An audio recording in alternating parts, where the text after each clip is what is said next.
welcome everybody back to a very special episode of Slay the Stars. We haven't done just a general Q&A for a while. We got a ton of questions from some of our friends from Patreon and just some of our fans of the show, and we want to take a moment here to respond to them and give you all something a little fun, especially because this week is American Thanksgiving and we're all very tired and could use a little bit of a break from all the editing. We hope that this is fun for you guys. We're actually going to kick this off, though, with a little level up because I have been promising to let Zem and Shar level up to 12 for a while, and I just keep forgetting to do it at the end of an episode. So let's handle that now, and we'll start with Arthur. Shar, what is he taking a level in? A cleric. I think unless we do something beyond spontaneous, I think that he's going to go cleric the rest of the way. Okay, what's his current split?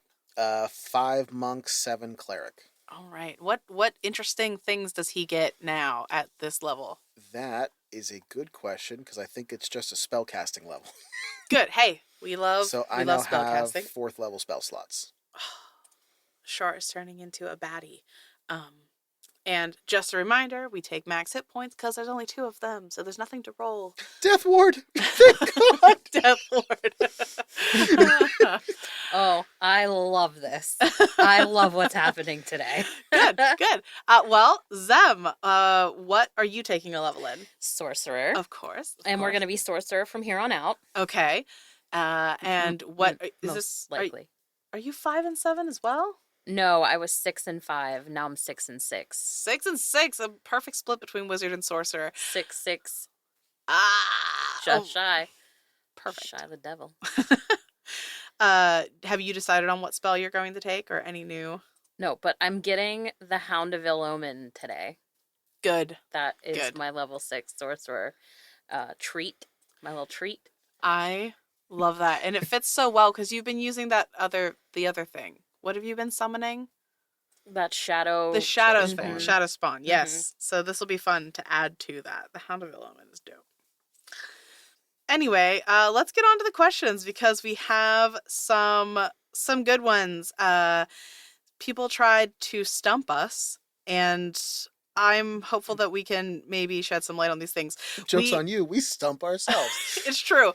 And we're going to try to do this fast. We're not going to sit around and talk about each question for 20 minutes like we usually do, or this is going to end up being like 6 hours long. Sorry. So, let's do it quickly. First question. Why doesn't Kai look like a Kalishtar? My question is, what does a Kalishtar look like? I understand that there are typical traits that are given in Wizards of the Coast material, but that doesn't mean they have to be the same thing here.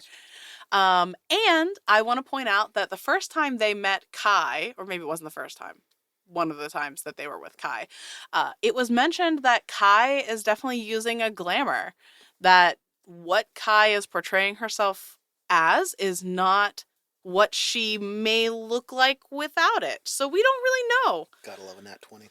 Yeah, we don't really know what Kai looks like. What does it mean to see? Yeah. Okay, we're at the beginning of this recording session. Don't fuck me up like right now. But we do know that there are other people like Kai who live in the Bellwood, and we met some of those people during our first collaboration that we did forever ago. So the point being, Kalishtar don't look that different from people in general. Next question. Oh, this is related. If she disguises herself, how does she go from wild shape to her human form? With magic. Duh. Like. now. First of all, fuck you. Yeah, I mean, I do think that there could be an interesting moment there where if somebody was paying attention enough and watching her wild shape, maybe her glamour slips for a moment as she's shifting. But I think since she does this in the middle of combat so frequently, nobody's watching that close. So, if somebody with a high perception score, Shar, maybe wants to pay attention sometime, but he never would. So maybe. We'll see. Maybe sometime I'll point that out because that would be fun. Well, I think that even then, because when it was described, Shar assumed that it was just to make her look younger. Yes. So he wouldn't be like, oh, I'm sorry. Like, he's not. He's going to be respectful in his mind. So no. Exactly. Yeah. Hmm. But it is interesting. Will we ever get more backstory on Kai? Okay, so you're obsessed with Kai, but that's fine because I am too. I don't know. If you're caught up on the show, and you know what happened at the end of episode 84, maybe not. And that's all I'm going to say. Next question. What would happen if Zem rolled charisma for the pendulum? I'm going to swing that one over to Jen and let her pontificate on what. What does that even mean? No, I'm asking actually. What does that even mean? So right now you roll intelligence. Right. Because it is related to your wizarding levels. Or at least that's how Zem's always used it.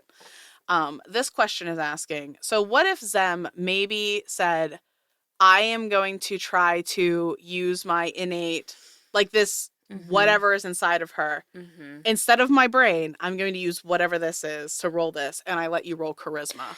It, I'm not gonna lie, has never even occurred to me, which means it's never even occurred to her to try. What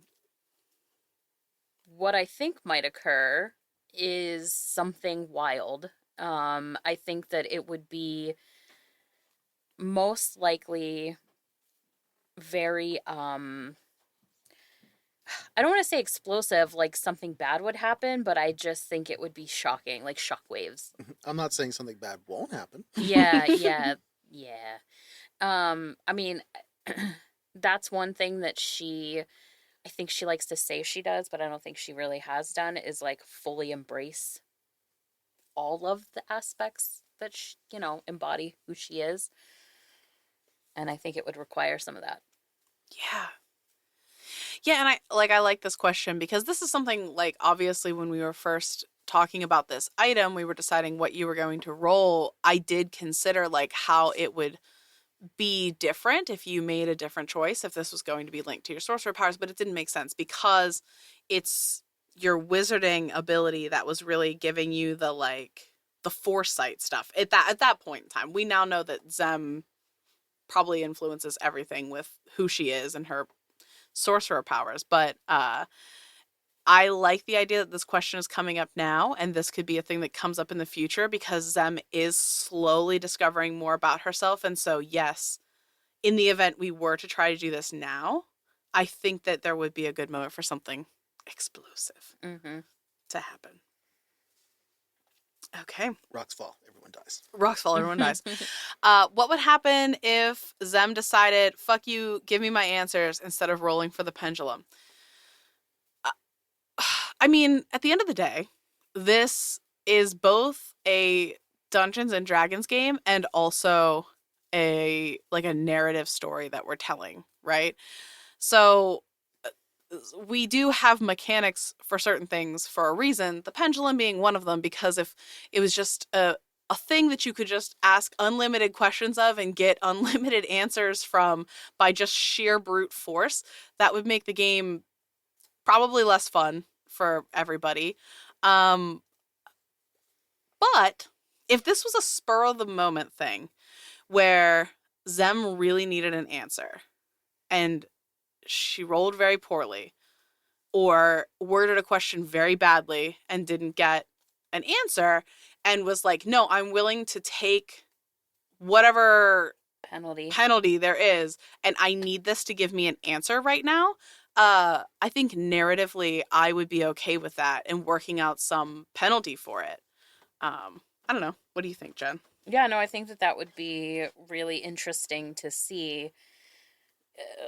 I think one thing about this particular story that we're telling is like desperation breeds a lot of success for us and a lot of failure too. But, I think We walk a razor's edge. Yeah, and I think that, in those moments when you just sort of scream out or do something because you don't see any other way forward and it's worth the risk at that point, it could be really interesting to see what happens, whether we are given answers or something else happens, or, again, I think it goes back to that. What if we try to use a different, stat to get our answers? We don't really know, but I have a I don't know. I have thoughts that they could be really big things. Yeah. I think that the way we play anyway is our mechanics for the way that we do things is inevitable to change. Hmm. So, I mean, who's to say that we won't? Yeah, and I think that, especially with a lot of Zem's abilities, they are things that we sort of concocted ourselves. And so if things change as we play and evolve, I think that makes sense because the characters are changing and evolving. Their power sets are changing and evolving. We don't really consider any rules, be it rules given in 5th edition or rules that we come up with ourselves, sort of like stuck in stone. Rules are only as good as long as they serve the story. So Yeah. if we want to change something, we will. We Uh, do. yes. Next question. Do you think Oppenor has any influence on her divination? I'm not going to speculate about that. Jen? I don't think that there's active influence necessarily, but I do think that there is some sort of like byproduct or something that was done before Mm-hmm. that impacts it now. But I don't think Oppenor is just like like currently Yeah. actively. It was like his power was stolen into an item kind of thing. Um, or like resonates or is left over or something. Yeah. I like that answer. Okay. If Shar attempted divine intervention, would it be something he does or something Amara does? That's a good question, isn't it? We have not attempted a divine intervention. Well, I've still got 4 more levels. Let's calm Yeah, I down. was going to say I think that doesn't happen to level 10 or whatever. So we've got some time. But Arthur, I do want to hear your thoughts on how divine intervention could potentially work for sure. I think that mechanically, the way that we've worked this is that technically speaking, Shar has all the power from as a cleric that he's gotten is his. That's just being slowly unlocked. Mm-hmm. I think that divine intervention is going to be the only thing that is not him because he's already the thing that is intervening. Yeah. I sort of love the idea that maybe for the first few levels and stuff, it is still Shar reaching out and being like, I need a little more. I need some help. Like, get out here. And then, like, towards the end, it is that Hail Mary Shar digging deep thing and does something for himself. That might be how it works out in the end. I don't know. I think that we've got time to figure that out mechanically. Yeah. If we make it that far. If we make it that far. I kind of love it though. Is there a happier ever after for Charander? Maybe. No. I don't know what you Well, want. What else you want? maybe let me tase him a couple of times. Maybe we'll see. A lot. It doesn't matter what I do to this character, how evil I make him, people still love him. People love a bad boy. People love Xander. We talked about villains on the way here. We did. We did. All right, Jen, do Zem and Rafe have an open relationship? Like, so this is not something that I thought to. Do they know what they have? Yeah. Okay. No, I don't think so. I mean, like, she set sail, right? Like, who has unopen relationship with sailors, especially space sailors? Space sailors going to fight a god. So oh yeah, fuck who you want. Well, and that's sort of the thing, right? Like when Shar and Zem left, it was very much a goodbye, with the hopes that they would like find each other again. But it's not something that was ever discussed. Mm-hmm. So now they can't discuss it. I personally, as Jen, feel stuck making any decisions around this because there are some interesting chemistries that we're seeing that I'm like, well, but also Zem really likes Rafe. Mm-hmm. And I don't think, A, she's used to that, and B, wants to damage that. So it's like, I don't know. It's a big ass question mark. That's a big ass question mark. All right. Is Luteo breaking rules by casting spells of a higher level than his circle? Was he doing No. that? Yes, because he just cast haste. And so I will say that Luteo is currently studying from Ziva's book, and that is how he is able to learn these things, right? And he was from a school. He's now on a sanctioned mission from the school, and they would assume like they gave him Zima, not V. Anyway, they would assume that he is working on this and he's trying to do these things, right? The circles aren't there necessarily to limit you in your power, it's to show your mastery of those level of spells. So he's not breaking any rules, and if he were to survive and make it back, then maybe he could test into those higher circles. But he's doing a good job. He's a good guy. The circles were put in place to limit the access that people have to like direction for performing magic in an effort to keep them safe. And you can draw whatever conclusions you want to real life. But uh yeah, I mean, like Leah said, it's not meant to keep people from like developing or whatever. It's just, if you try to perform magic that is wildly outside of your current skill, you could hurt yourself or others. And that was like the idea behind the circle, is to gradually, like, okay, where are you now? Okay, where are you now? And then here are the materials that are safe for you to explore. The structure is limiting, but it's not like Not harmful. it's not meant to keep you forever out of. It was done with safety in mind. Yeah. Yeah.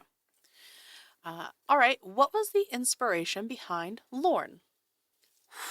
Um, so Lorne as a character was meant to be something that is very much a opposite of Shar in a lot of ways.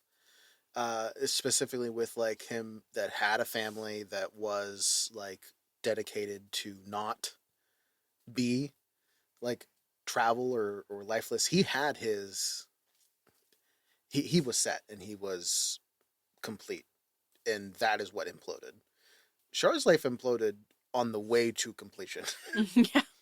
So that was kind of that's kind of where that parallel was drawn. That's fun. And Jen, same question. What was the inspiration behind Talia? I honestly, I wanted to have a character that was a little more, like, don't get me wrong, we haven't heard about her, like, backstory and, like, the things that she doesn't remember. We don't know about those things yet.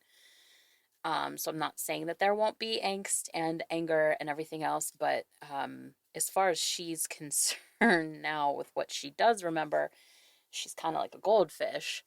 Um, it's a little more innocent and sweet and silly. Um, I wanted to play that Yeah. rather than the vengeful, angry, um, you know, kick ass, but So it's crazy. just the other side of your personality. Yep, 100%. Yep. And how much did the two of you collaborate when you were making I them? don't think we did Not at at all. all. Not at all. Not even a little bit. I think we came to that table with that day not knowing anything about each other. I sort of Because love we this. did have the first episode where I went upstairs. Oh, yes. Mhm. Yeah, we did. I forgot about that. Yeah. All right. Are you considering having Shar and Talia go in one group and Zem and Lorne go in another? Okay, so that was my initial plan in the episode where they met, because obviously I don't having want to talk to myself. yeah, it's not super fun to just talk to yourself as the DM of this game. I try to avoid that at all costs, and I don't want to make them do it either. So no, it's actually the exact opposite plan. When these two groups of people, if they have the opportunity, do split up to do whatever it is they're going to do, um, to go after Adria, they will be in separate groups. Lauren and Tali will be in one group. Zem and Shar will be in another group, because as fun as it might be to split up Zem and Shar a little bit more, this is such a big moment that I need them to be together. So there's going to be a little DM fiat here, because I need them to be together for this, which could be the biggest moment of the whole show. And I don't think they're willing to separate like Yeah. that either. I mean, it'd be one thing if it was like take her down to the river and I'll take him Yeah, up to the ship, which we did. which Yes. we did. But like outside of that, like I could hear if something was like we, you know what I mean. So, but like whole missions to like you go east and I go west, no. And we might never meet up again. Yeah, Yeah. no. No, no, no. Nobody wants that. Uh Interesting. Will Talia and Lorne return to Vela once Adria is handled? I don't even know if that's a glimmer of a thought in his mind. Just at all. And I highly doubt it. Yeah, Talia right now would be game. I could see that. I can't speak for Talia if her situation gets sorted. Yeah, I don't picture Lorne wanting to make that journey. I also feel like Lorne's not planning anything beyond this. No. Lorne's whole thing is, His world is gone. It's over. yeah, Doesn't kill matter anymore. Adria, nothing's after that. Yeah. So, Oh, I just got chills. You know who this reminds me of? When we had I can't remember his name. I got the locket from when we had our collaboration.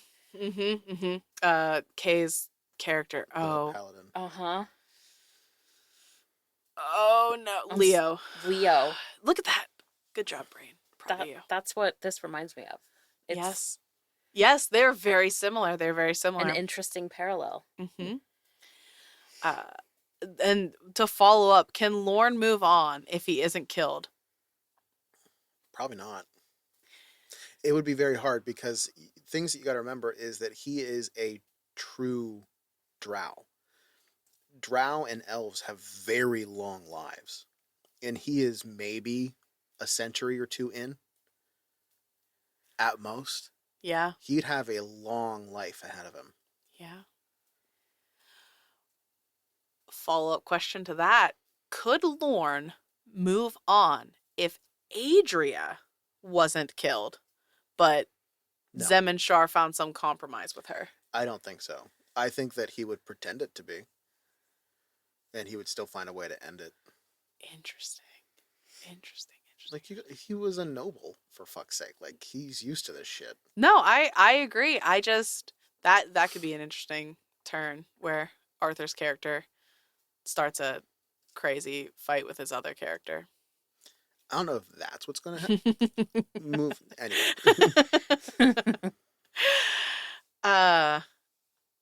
What are Jen and Arthur's thoughts on what Nex will take over Shar's body to do?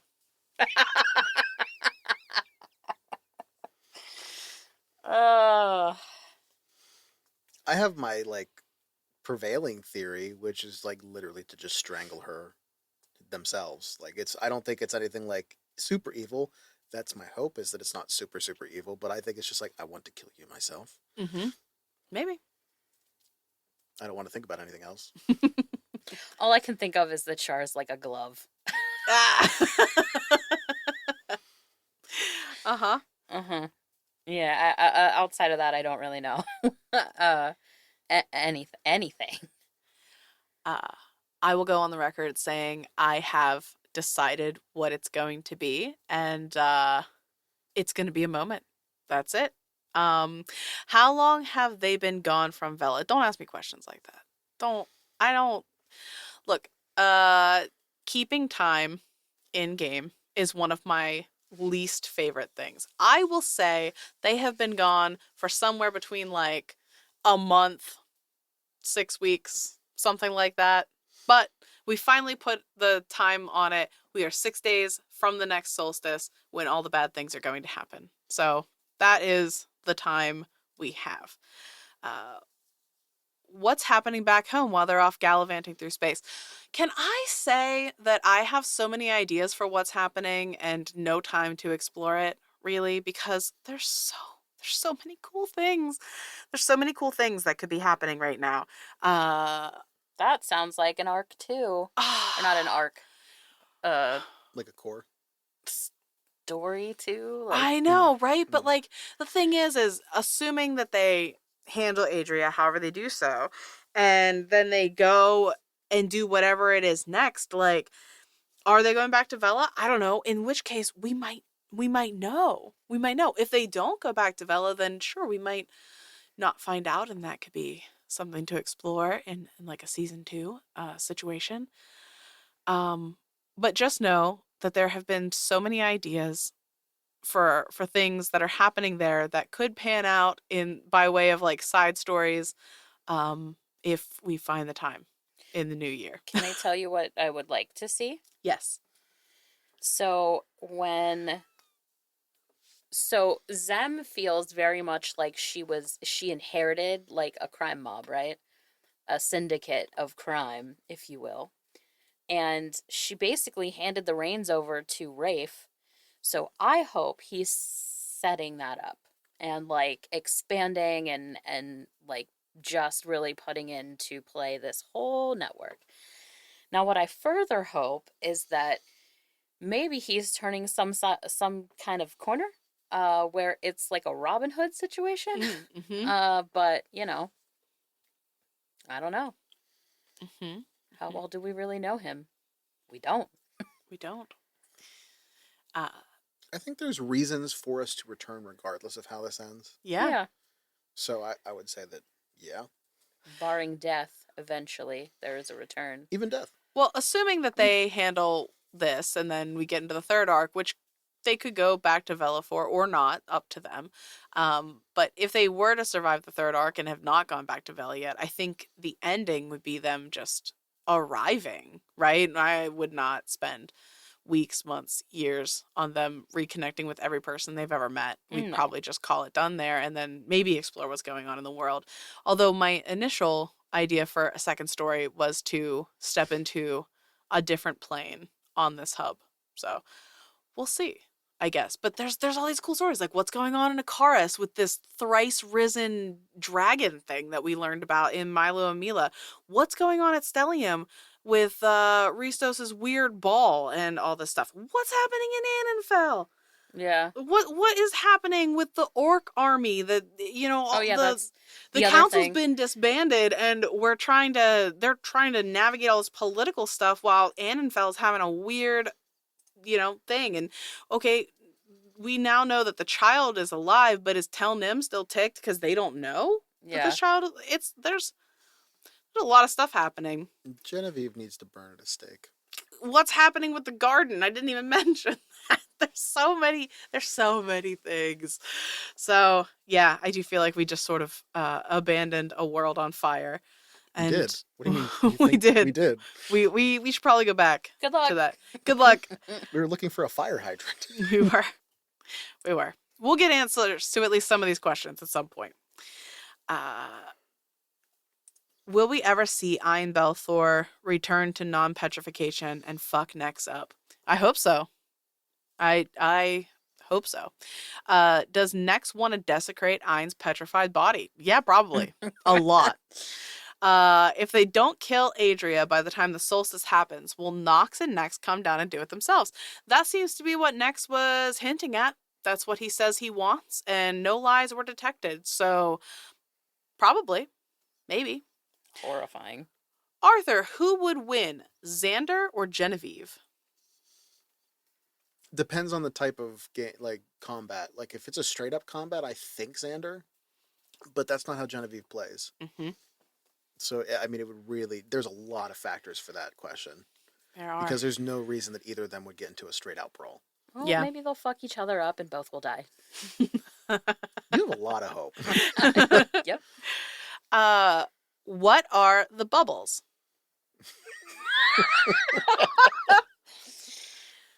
Oh, where I don't even remember how that came to me to describe as bubbles. Um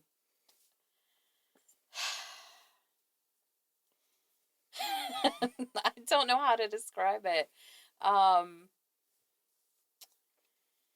I think when it comes to, oh, what is that called? What is that spell called? Um The or not spell, that, primeval awareness, is that what yeah, it the is? primeval. It's like a vibe. But she doesn't have full access to her, like she doesn't have all her faculty, right? So this is more of like a child's way of describing things. Um the bubbles are, when you're a kid, bubbles are like unexplainable.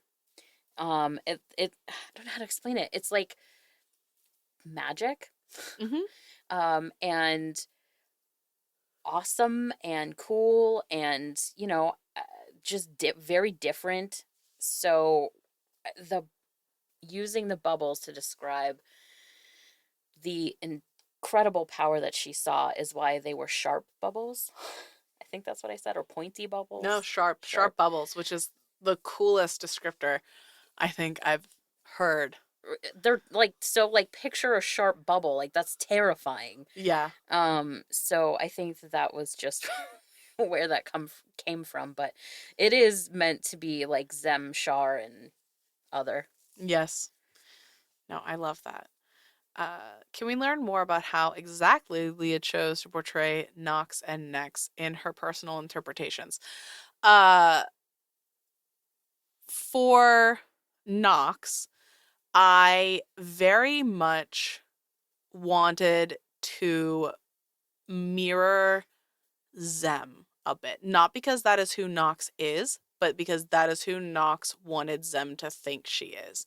She is trying to get Zem on her side, the same way she thought she had Adria on her side. Because there is a very different world where maybe Zem did become some sort of like cleric to Nox if that had played out differently. Um, and with Nex, it was just like, okay, and he should be a foil for Nox, but also he's been trapped in this ball for 2,000 years with nobody to talk to but his own crazed thoughts. So there's like a layer of madness to him as well, if that makes sense. Arthur, what was Lauren's wife like? Oh, so she actually was human. Um, I mean, we may or may not go more into depth about it. So Lauren married, I think we talked about this. He actually married into nobility. Mm-hmm.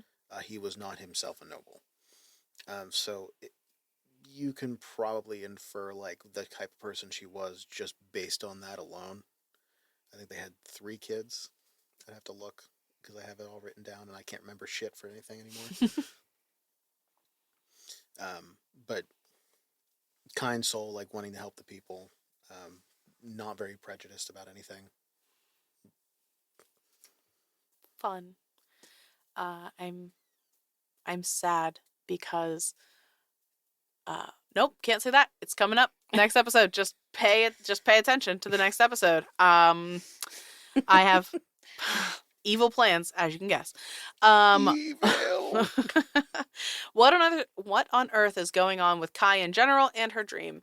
Uh, what isn't going on with Dude, Kai? she tweaked out hard. Uh, Kai is experiencing some things.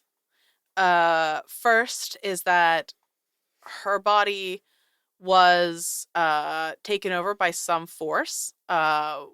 We know that it probably was not Nex. So that is disturbing.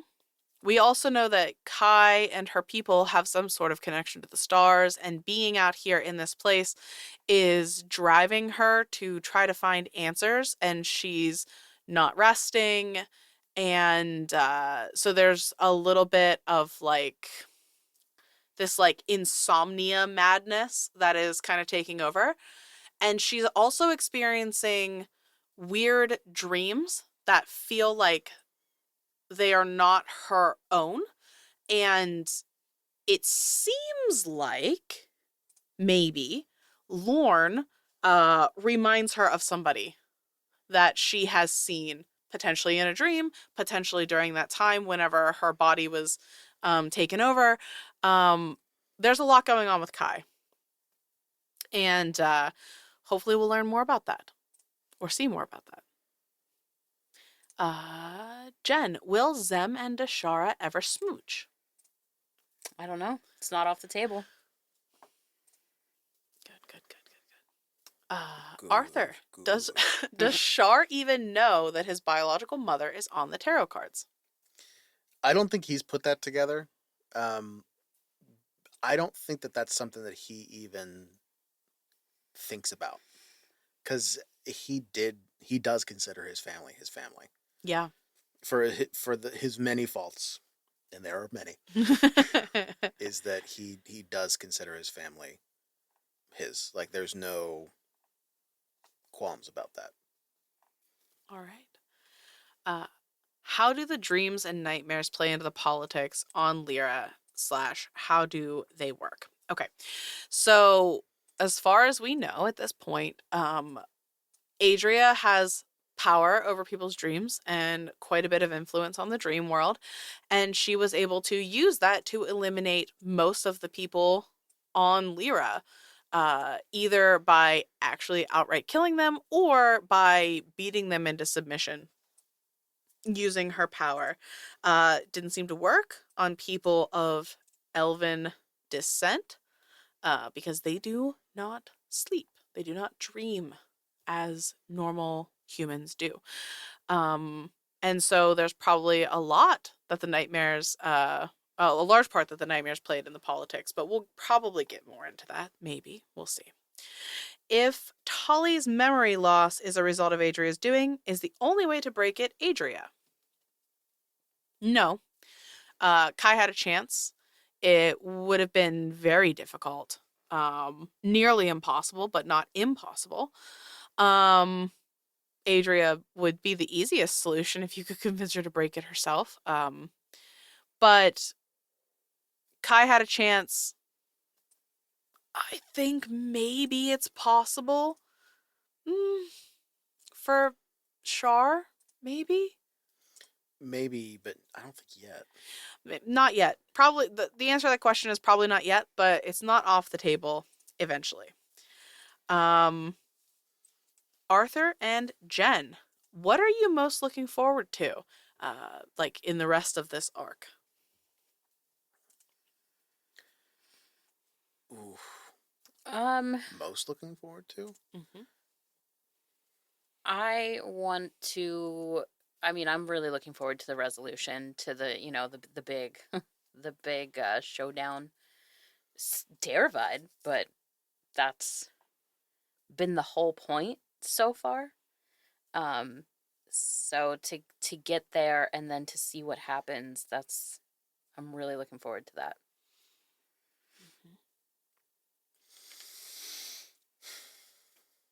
I would really like to stop traumatizing my boy. No, I'm actually excited to see when the split's going to start between Arc 2 and Arc 3 starts. Mm-hmm. Like, where that's going to occur, because I know it's going to be something big.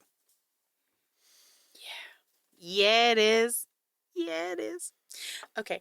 And the last question that we're going to answer here is the beings that are eating the hubs, can the gods stop them?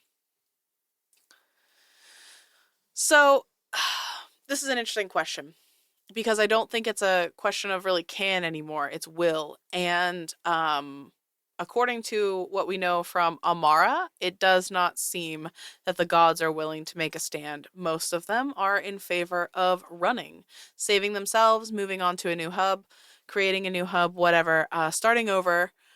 Um, could they stop them? Maybe, if they all banded together. Uh, but they're not interested in putting their asses on the line to find out. And that being said, I have to point out though that this is not a story where I would make it an impossibility, because we have our own gods, Zem and Shar, who are clearly going to try their damnedest to save the world. So there is hope. There's always hope. Right? Right. Right. And on that note, we're gonna start wrapping this up. But if you want to hear more questions answered, we have a couple more that are a little in depth that we're gonna talk about over on our Patreon. We'll be releasing that probably the week after this releases. And stop back for our next episode, which is coming out on the 10th, where we will be releasing episode 85, and you can finally find out what happens to Kai and Talia. Any last thoughts from either of you? Thoughts? No. Perfect. Yeah, I'm gonna echo that. All right. Well, happy American Thanksgiving to all of our American friends out there, and I guess happy Tuesday to everybody else. Bye, y'all. Bye. Bye. Intro music by Isaac Vyers. Character designs by Cam Gonzalez. Produced by Leah Hemrick. Graphics designer Jen Kearney. And audio engineer Arthur Polino.